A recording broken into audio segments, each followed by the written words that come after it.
General Nerdery. We talked about word balloons plans in between watching trailers and this, and now I have to remember what all the trailers are. Well, you should maybe introduce us. General Nerdery trailers. Zach, Tyler, Steven. Hi, I'm Steven. I'm still Tyler. I love how I have like this dedicated intro for General Nerdery, and with the trailers, I'm always just like, person, let's move the fuck on. I mean, it does have a bit of a warm-up energy because we normally record it because first. This is our warm-up episodes. Basically, yeah. Also, we need to talk about these before we forget them. Yes. Yeah. Let's just try and remember what we watched. Thunderbolts. Asterisk. Asterisk? Oh, is that the title? The title is Thunderbolts with an asterisk after It's it. gonna be Thunderbolts, the Dark Avengers. 100%. That's what I was going to say when we got into talking about it. I will more. explain a little bit some of the history of yeah. that in a sec, although that does seem kind of obvious. 2 was Nosferatu? Nosferatu. Mm-hmm. 3 is Ballerina, a John Wick something or another. Story, yeah. John Wick, Ballerina. I don't know what its official A name story is. set in the universe of John Wick, Ballerina. Yeah, something like It that. makes it a bad name, even though I understand why they wanted to work John Wick, and they're being like, please watch this. I'm pretty sure that it's probably just billed as Ballerina, but they need to literally just on every printing of it in the universe of so John Wick. John Wick. Please, man, don't be angry at us for this one. Which, like, I don't... Yeah, no, that's the only way they like women anymore is, like, neckbeards, is they like them to be murderers, apparently. That's the thing I've seen. We'll save it for the episode. When we get into that trailer. And then Cross. And then Cross, that's the other one. Yeah. You're the one that liked it most, and you've forgotten it twice in 5 minutes. It's also like the one that we watched, and I was like immediately like, "Oh, it's a TV show," and then I'm like, "Oh shit, I'm gonna watch this." Okay, first Thunderbolts. Asterisk. Dark Avengers. 100% it's going to be Dark Avengers, right? Like, people are wondering what the asterisk is going to be, but... Real quick, Steven, do you know anything about the Thunderbolts? Like, where is your... By osmosis, through proxy via you? Yes, I know what the Thunderbolts is, and having been on podcast with you, we've talked about that. There was a run of basically like supposed to be like a new superhero team, and they printed out it, and there was like a big reveal at the very last of the last page of the issue is that, oh, all of these superheroes, they're evil villains. Okay. I need you to ignore literally all of that now. Unfortunately. Because we know they're villains going into this. I don't blame them for not going that route. Mm-hmm. But I'm also super sad about it because the Kurt Busiek, Mark Bagley Thunderbolts run is one of the best runs of the decade. But you only ever get one Thunderbolts reveal. Literally. Like, Right. the moment they said they're doing a Thunderbolts movie, the amount of fucking clickbait just from Screen Rant being like, who are the Thunderbolts? This seems to be based off the... Oh, I can't think of who wrote it, but it was the... Kev Walker was the artist. It was a Thunderbolts run that started with Luke Cage in, what? Oh, no, I was just trying to think if I knew this one. There are some things that I know, and I actually did read some Dark Avengers. We read part of this run on Noob Island for, Man-Thing Satana stuff, I want to say. Oh, okay. Then I really should Or maybe know. I read part of this run for Noob... I read so much shit for Noob Island. Very good run, but it started as a much more Suicide Squad as run by Luke Cage. Okay. And then he ends up getting kind of overthrown, and they make a new Dark Avengers, and it's all the knockoff Avengers. So it's like a different Spider-Man that is a weird spider god. I didn't quite get that one. Or the clone of Thor that like went crazy during Civil War, resurrected and renamed Ragnarok. Like those kinds of things.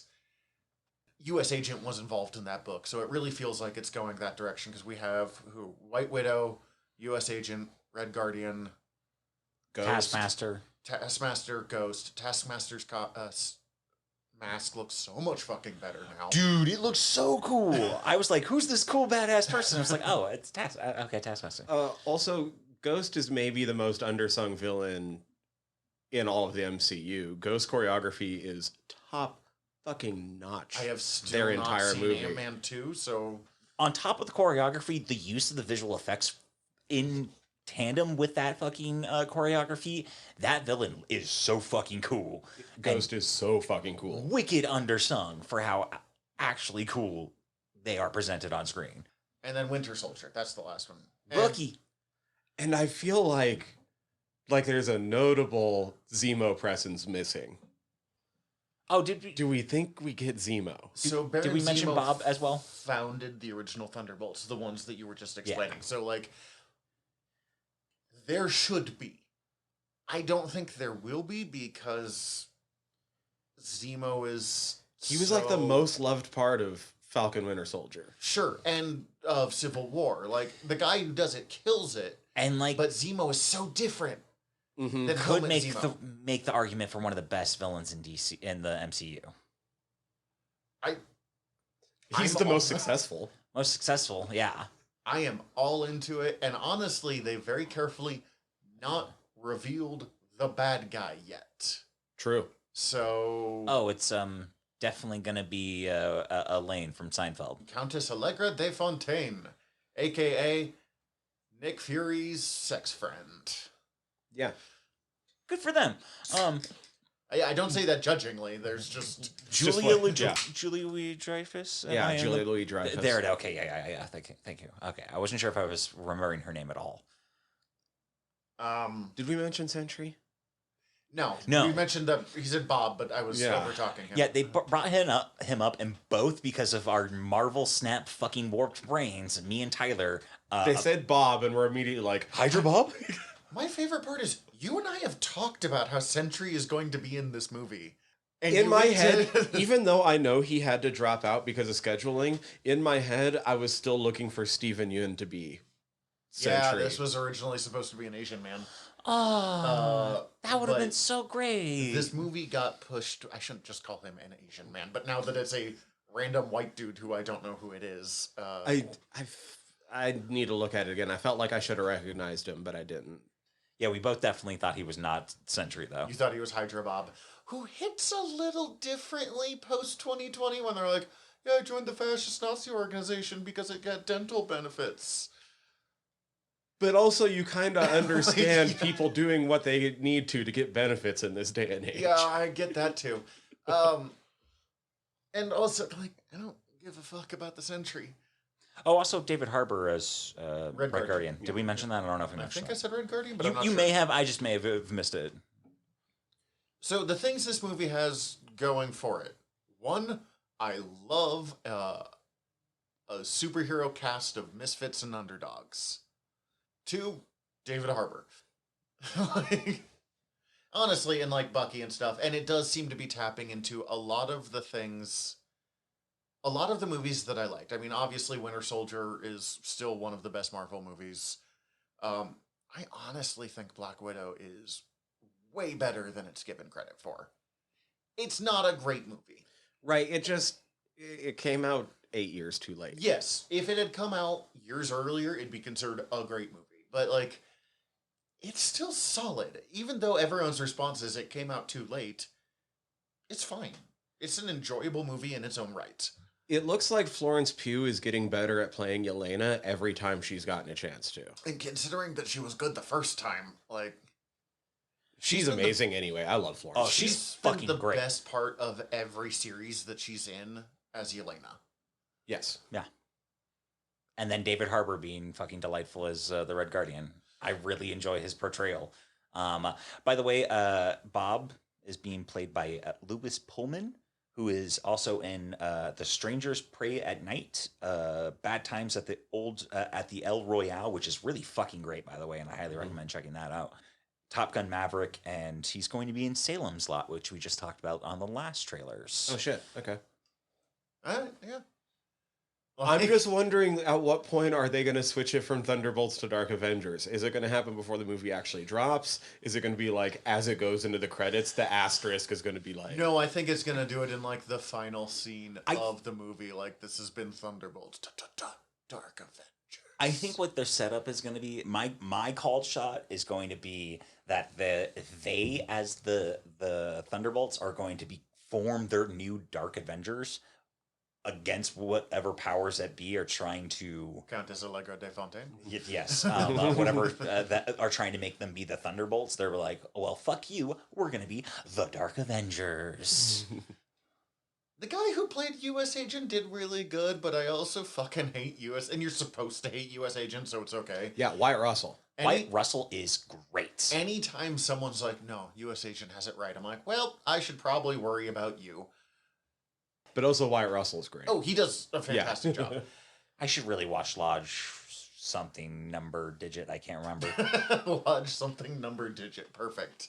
It's Lodge 42 or something. I should really finish Monarch. Oh, yeah. Shit. Monarch's supposed to be good. Yeah, you said the first episode was not very good, and then it... No, but it improved keeps getting dramatically. better and better, and, like, I was getting a lot more into it where I left off, and then I've only heard that it ends super strong, so... I'm curious how they're going to do the Sentry... Well, two things on this. One, I'm curious how they're going to do the Sentry, because that power level is so insanely above every one of these characters. The Sentry is Superman level powered. But also, how are they going to do the Void? And how are they going to do the Void? That kind of goes in with my whole thing. But two, okay, so they launched a new Thunderbolt series not that long ago. I don't know if it lasted very long. It might still be going. But it was basically this team plus Shang-Chi. Okay. And I'm kind of hoping, it's probably not, but I'm kind of hoping that means that Shang is going to appear in here. Because it's driving me up a fucking wall that they put out a movie I enjoyed as much as Shang-Chi and have not touched it since. Didn't the Shang director just take over one of the other gigs? He might have. I don't know. Thank God, because that movie was fucking great. Yeah, it was actually really good. Fucking Shang-Chi's great. It's like in my, like, Might be top five. Yeah. Also, the best 10 rings. Yeah.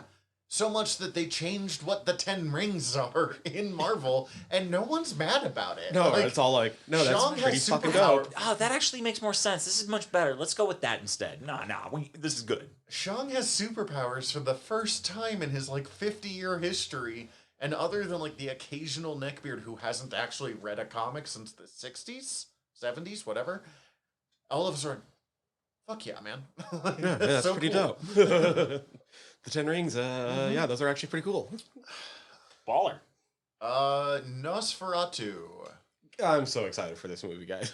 I'm so surprised that they're not doing a fucking Halloween release or like a release for Halloween. Oh yeah, dude, fucking Is it Christmas? release? Christmas release for Nosferatu.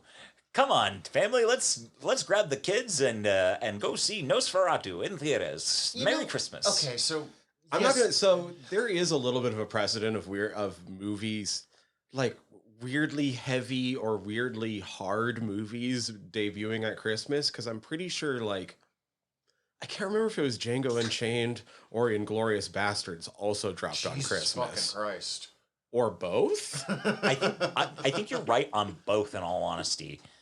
It is a weird window where people are going to see movie. I know it's a big movie showing day. Mm-hmm. And Which has always been wild to me. I've never once gone to a movie theater on Christmas. I've done it a couple times. I think I went for both movies that I just named. I think I've always gone for Christmas movies, though. I'm such a sentimentalist. I'm just like, I'm gonna watch fucking Muppet Christmas Carol and fuck the rest of you. I mean, we always watch like a Christmas movie, but sometimes, like, if there's a Christmas movie that my family wanted to go see, we would go see it in theaters. You also just watch way more movies than I do, too. And we've so also it's- been a family that really loved to go to the theaters when we could. It was very much a thing that was like, fuck yeah, let's do that. There is something, like, appropriate about kind of Victorian Gothic around Christmas in a way that works. The setting for feels me. cold even when it's Yeah. not. Also, it did look cold in It this. looked cold. Like, They were wearing many coats. Is it shot in black and white, or is it just so fucking bleak? It's just very bleak. There was color in it. Yeah, I know. I saw at least one article a couple months ago that was like pointing out how some of the color grading was done to match the occasionally in the old black and whites they would put in like colored cellophane to like make the scene like blue or something during that scene if they were going to be like outside in the cold or whatever. And so all of the color grading in this movie matches like the warm lenses and the cold lenses that they would sometimes use in the theaters. Interesting. This movie looks fucking beautiful. I don't know what to say. It looks like it's going to be incredibly well shot and well made. Nicholas Hoult being in both this and Renfield is so fucking funny to me. This dude has a real fucking hard on for Dracula, is my bet. I feel like it wasn't originally supposed to be Nicholas Hoult. I think he's like the second or third person because like I feel like this movie got delayed a number of times with people, and then people were like, well, now I can't fit it in my schedule. For sure. I just... He's like, I have seen the face of evil, or whatever the fucking line was, and all of us were immediately like, yeah, Nicolas Cage. Nicolas Cage. I will say, okay, so I am very glad that it looks like they're going with a pretty traditional Count Orlok look. Like, you can't not and call it Nosferatu. It won't work. Or if nothing else, I will be offended at you. I don't know if it won't work or not. But, like, that said, when they're like, I have seen the face of evil, and they're doing, like, lightning flashes or something, and you're just seeing like outline of him here or there. It really is hard to take that scene seriously with his nose, with the weirdo fucking Nosferatu face. No, that's fair. The Nosferatu design is a little bit goofy. Yeah, and there have been adaptations of it that make it less goofy, but the moment that you let him have the nose still. This is Peter. Peter is maybe the best version of this. I'll be going to it. Yeah, I want to see it in down theaters. At the Roxy. I don't think I'm going to see it at Christmas Day. This feels like a New Year's Day. Ooh, that might be a good call. Or like a New Year's... Actually, no, yeah. I'll have to look at the calendar. Fuck, I don't want to work on New Year's Eve. All I know is, like, if I need I don't to... work New Year's Day because we get paid extra, but... Do we get paid extra? Yeah, we get 10 Yeah, we get... Depending on when the showings are, I am prepared to take time off of work to go watch this movie. So that's where I'm at with it right now. It does seem like a Roxy movie, though. Like even though I'm sure you could put it in a big, fancy, high-tech theater and it'd be a lot of fun, but there's something about, if you don't live in Missoula, Roxy is our public art house theater that has old school seats and crackly sound. And I mean, they've updated it a bunch, actually, recently. It's actually really nice. I am not knocking it either. It's just, but it's like Roxy feels like it is an art house independent theater that is small, and like maybe 30 seats maximum to each screen, at 3 screens per. They just only recently, in the last like 5 years, got an annex that added like 2 screens. Oh, the annex! More than 30. I think there's like 100 seats, but I got COVID in the annex once. Great. I've never been into the annex, unfortunately. Or fortunately, maybe after hearing that. That was the first time. It depends on how we got. That was a while ago. That was the first time. It depends on how we got the COVID. But look, it was a good movie. Nicolas Cage was involved. Oh, Jesus Christ! It just makes me think of like the Roxy. Kind of reminds me of when I would go to the 50-cent theater. Oh yeah, way back in the day. Oh yeah. Like, run down movie theater that I could go see something for fucking cheap. When I say I love going to a movie, like a movie theater and like the movie theater experience, I still get that feeling when I go to the Roxy more so than when I go to any other movie theater. Sure. The only reason I like the one in the mall, which is one of it's the Cine 12 or something, like it's an AMC. An AMC theater, thank you. Is because the seats are so comfortable, and I'm a big old boy. I'm sure you can relate to this. I am a big old boy. Seats are real nice, and I'm too big for these seats because if I make the slightest movement, they're buttons, they're automatic in the side, fucking just like, oh, okay, so now I guess I am sitting forward. Now my legs are going down. I didn't realize I moved in the slightest. Let's just put that back. Okay. Given that it's like a 12-minute walk away, I'm definitely at that one. More. Oh, heard. Like, definitely, like, if between that or the 12, which I was fucking like 2 miles from here, or a 12-minute walk and then a fucking 30-minute bus ride and then another 12-minute walk. The only theater that's down in the Bitterroot Valley where I live with a bunch of small towns closed, which on one hand is Did the the Ferroplex. Did the Ferroplex It didn't survive close? COVID. Oh man, that breaks my heart. Like real early into COVID, it was real close to death. I think like literally anything happened and they're like, nope. Yep. On one hand, I am sad because it was this wonderfully cheesy theater with terrible Egyptian like themes. Guys, But on the other hand, it was the loudest theater I have ever been in my life. and Holy they were shit. proud of that sound. They were like proud of like, hey, go fuck yourself if you don't like loud movies. I saw so many movies. That is such a quintessential movie theater in my life point. Like I saw Ghost Rider there, guys. I went and saw Ghost Rider by myself I there. saw most of the Hobbit movies there. I saw a bunch of the Pirates movies there. Ooh, that'd be good. I saw all the Spider-Man movies there. It was one of those theaters where, you know, it does the like Lucasfilm like sound thing before the like, and you're like pushed back in your seat. Guys, I saw X-Men 3 there. Oh, I'm sorry. Guys, as we're reminiscing on movies, I say we take a quick side tangent. We don't normally do this, but this is also going to be the episode out way sooner than the next episode that we're going to record. But like, Maggie Smith and Chris Christopherson just died. Oh, I didn't hear about Chris Christopherson. Yeah, it's been a weird week for my childhood. Yeah. They're both the ones where I just like, I wasn't like, not to sound heartless, but I wasn't like gutted by these ones. But I was also just like, oh. I mean, they had good runs. Yeah, Yeah. either one was fucking young. Dame Maggie Smith. Dame Maggie Smith was, I looked this up, 2 months short of 90. Yep. That's Like, that's disappointing that she's 2 months short of. it's like how Betty White died like 3 days before she turned 100. or something I like was that. Like, I was 6 hours from retirement. And Chris Christopherson was Whistler. Also, you know, like an incredibly And like important everything musician, else, like, but also Whistler. But yeah, but damn. Whistler is where I first knew who. I mean, Dad had played Chris Christopherson, but Mhm. it didn't like. I was just like, oh, it's one of Dad's old country music. Damn, that's hitting me in a weird way right now because I just learned this information. Yep. I didn't know that. That's really sad. It I seemed knew- most I knew about appropriate Maggie while we Smith. were reminiscing anyway. No, though. perfect. Plus, it gets us a little back on subject. Yeah, no, I rewatched Murder by Death this weekend to get in my Maggie Smith Hell fix. I always think of her from Secret Garden, even though like she's better known for way more things.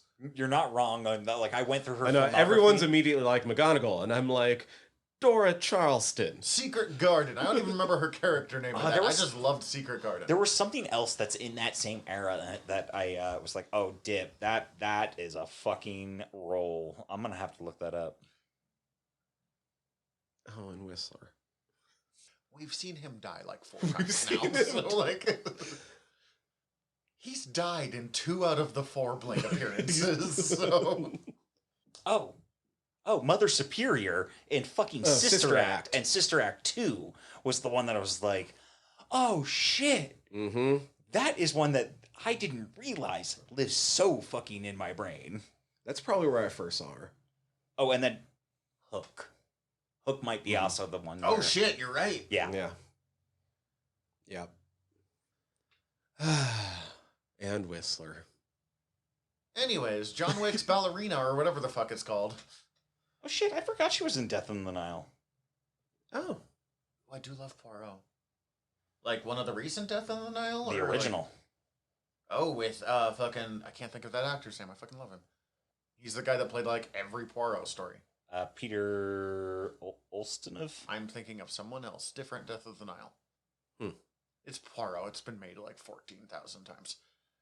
John Wick's fucking, I'm just as in as any other John Wick. It looked just as good as every John Wick I've ever seen. Hey, I love John Wick, so You like, know what's fun? A Rampage revenge action movie. Mostly, this made me go, one, I keep thinking I would really like the background story of John Wick of the Continental. And two, oh, they made a show about that. They did. It's on Peacock, I'm pretty sure. we have been talking about doing a John Wick episode since the first year of this podcast. Are you thinking we should finally get around to it? I've still never seen any of them. Sweet, I have them all on 4K. They're also streaming, I think, on Peacock. I don't know. Maybe 2025 should be the year that we do all of the episodes we've been meaning to do forever. Guys, we're clearing out the bin. I'm totally in, especially once we get to Mantzoukas being in it for like 5 minutes. Wait, where's Mantzoukas? I didn't Oh! see him. TikTok, Mr. Wick. TikTok. He's the TikTok man. No, this looks just as good as every other John Wick thing. Like, I'm totally in. It could also just be, like, titled John Wick's Black Widow, though, I'm pretty sure. Like, the Ballerina Academy is basically just the Red Room, from what I understand. What was that? Better name?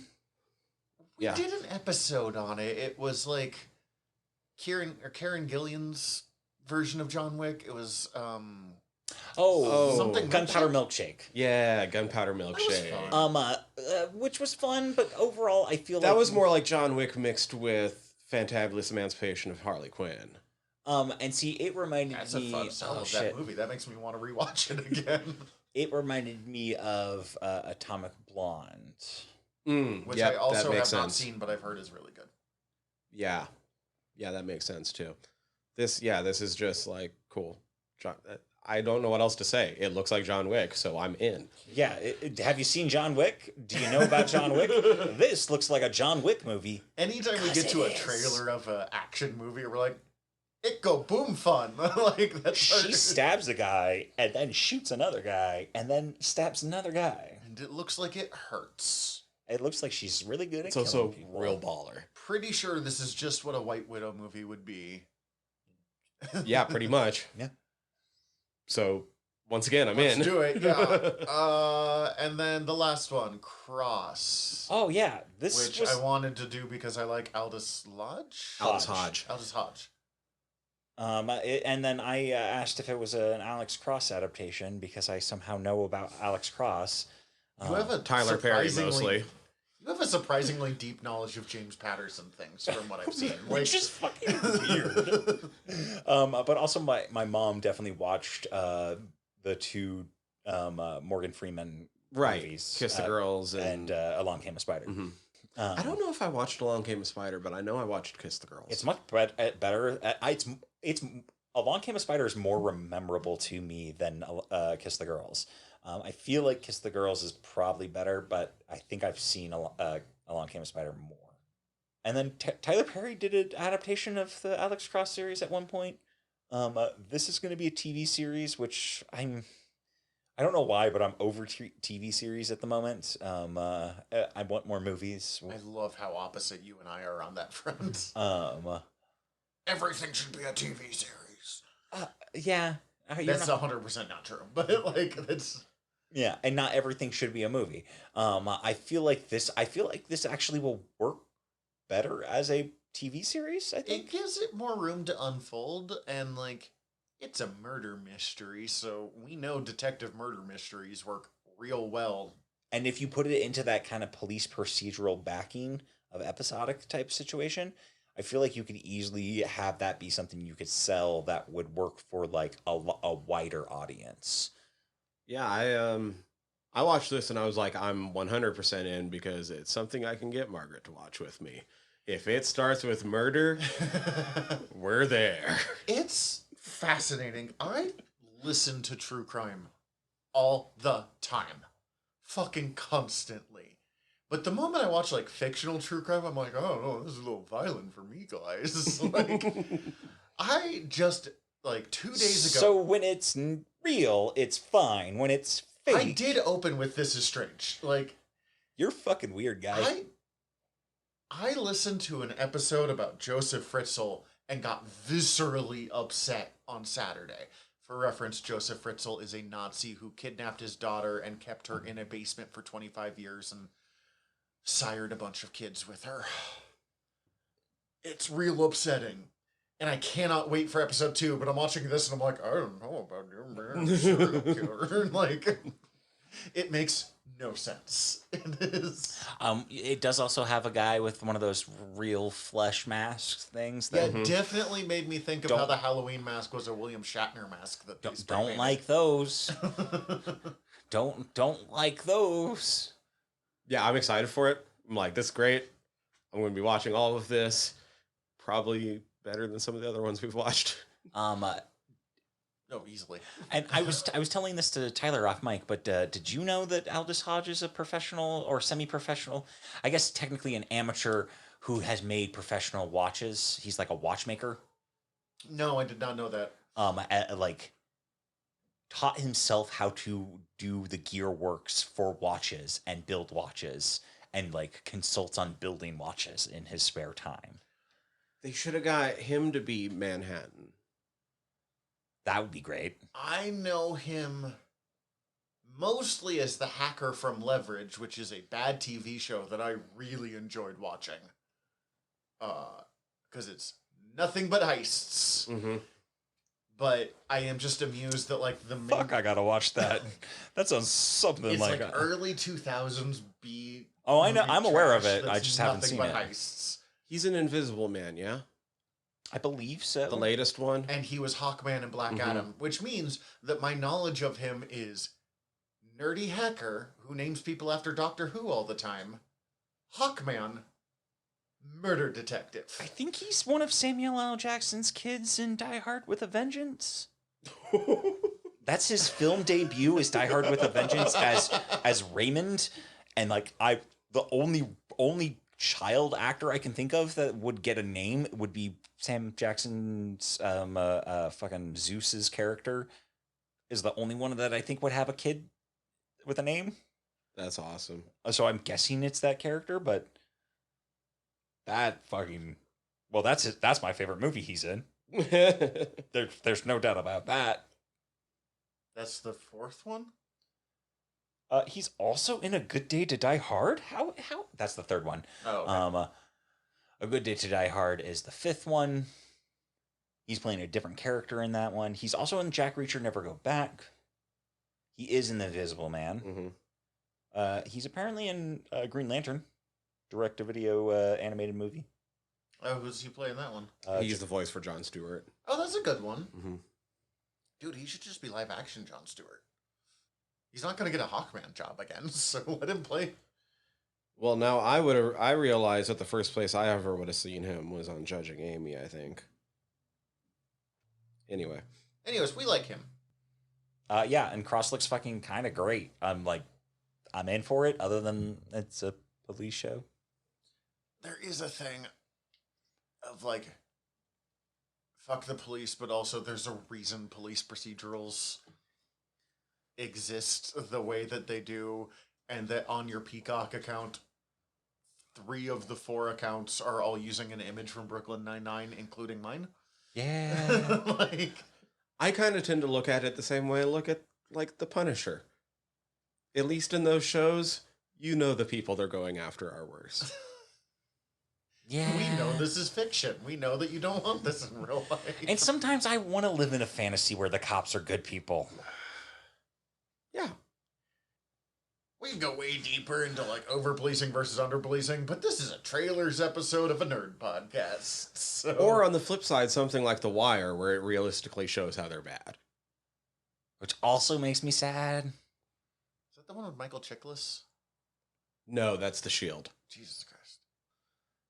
Who's in The Wire?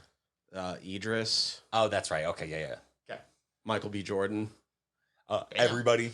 Yeah. Damn. Just all the famous people. Just they did The Wire, and then they went on to Man, that be fucking incredibly worked for some famous. people, didn't it? Yeah, Like, yeah, it really did.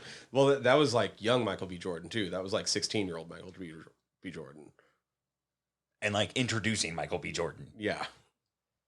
So Watch The Wire, guys. Like, I was it's gonna really say, good. So here is our lessons from the trailers. Watch The Wire. Yeah. Yeah. Bye. Bye. Hi, everybody. General Tyler here. If you like the show, please hit subscribe however you're listening to us right now. Also, if you could rate and review us however you're listening to us right now, or preferably over at Apple Podcasts, we would super appreciate it, as the whole world is ran on algorithms, and we want to be all up in them, getting our voice out to more places. Also, tell your friends. We always appreciate that. If you want to get in contact with us, ask us questions, give us comments, email us generalnerderypod@gmail.com. You can also contact us through our website, www.generalnerdcast.com. While you're there, check out all of our back catalog, or click the links up at the top as we are part of the Earworm Podcast Network. Go check out all of our sister shows. We're involved with most of them, so if you already like listening to us talk, it might be in your best interest. And if you want to check out everything from the network, head over to earworm.com, EARVVYRM.com. We'd super appreciate it. Love you all. Have a good one.